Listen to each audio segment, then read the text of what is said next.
We talk about effective communication, but there's actually something really interesting about communication. And I'm a victim. Well, I shouldn't call myself a victim. I'm a culprit myself, which is effective listening. A lot of us communicate, but we don't listen. We don't listen very well. I've had, or I've found myself in trouble a lot of times with friends of mine where they say, Papa, you're not listening. Papa, you're not listening. I said that before, you're not listening. So, what do we mean by effective listening? Well, first and foremost, before you can even practice effective listening, you have to have the desire to effectively listen. And when we say listen, I'm not talking about hearing somebody, I'm not talking about just nodding your head, I'm talking about listening actively. Um, Publius Cyrus, who's a Roman poet, once said, "We're interested in others when they're interested in us." Usually, people tend to be more invested in communication or communicating with you or relating with you if they feel that you're listening to what they're saying and that you're taking interest in it. Now, you need to focus on what it is that you're listening to as opposed to planning a response, which is what most of us do. Sometimes, even before the person is talking, we think we know what they're trying to say and we try to respond to it, or we try to create scenarios around it so that we respond to it. I remember last morning I was driving with a friend and we were talking to another friend on the phone, and when she was ending off, I asked her how she was doing, how her family was doing, and she responded, and then later I asked, "Oh, and how are your kids?" But in her mind, I think she assumed that I was saying say hello to them. So when I said how are your kids, she responded by saying, "Okay, I'll pass your message on to him," and then she hung up. And I was like, wow, she obviously didn't hear the question. But this is a typical scenario that we find sometimes when we're talking to people. They already have a preconceived notion of what they expect you to say next. So when it doesn't fall in line, you see that they respond, and they say, "Wait a minute, what did you say again?"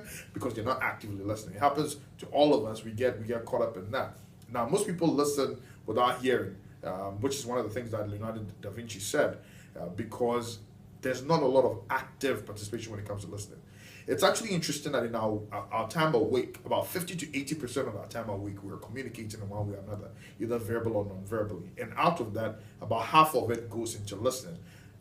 But for one reason or another, it's not something we're very good at. Listening is not something that's supposed to be a passive thing. It's supposed to be an active thing. And it's actually amazing when you learn to listen, not just to people's words, but also their non-verbal cues, the sort of things that you can learn about them, learn from them, and actually the sort of things that you can gather to allow you to, even if you need to persuade them to do something, to do that, which is something we're going to talk about next. So listening is very important. Knowing how to engage and listen is very important. Now, let me talk about some tips that you can use to improve your listening skills. Not to say that I'm a master in the art of listening. Like I said, I have problems myself because I tend to always have my mind wandering or quickly trying to get a response to that.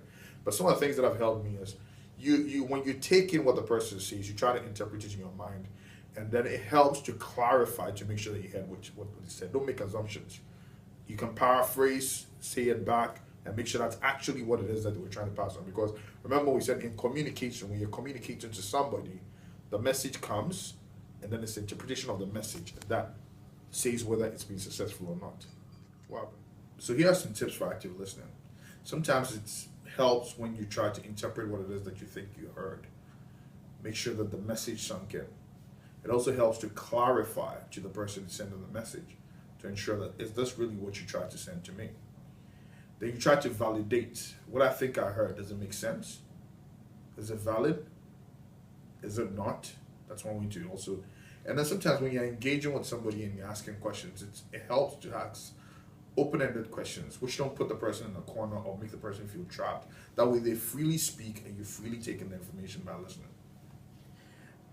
Don't presume what it is that you think you're hearing.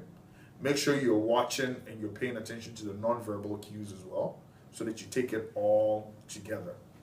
And try to keep an open mind. Whatever it is that you think you heard, take it in good faith. Now, sometimes some of us get caught up when we hear certain jargons or we hear certain words being used and we get emotional about it. You need to learn to also manage that so that you can listen effectively throughout to what the person is saying, regardless of how you feel about certain words or certain phrases. Listen, interpret it properly, and come out. Sometimes you have situations where people, it's like a reflex based on certain words. What is it you said? What do you think you said? But sometimes we need to try to be passive about it and take in, process, validate what it is that I want to hear before we respond. Effective listening helps a lot when you're a boss, when you're working with partners, when you're dealing with potential business partners, when you're dealing with friends or your family or in relationships, and it'll save you a lot of hustle. I know I've gotten in trouble a lot for not listening effectively, and in times when I actually did listen effectively, it's really, really, really helped me a lot as well, to move places, to go places, etc. That's it for today. Practice active listening. Stay empowered.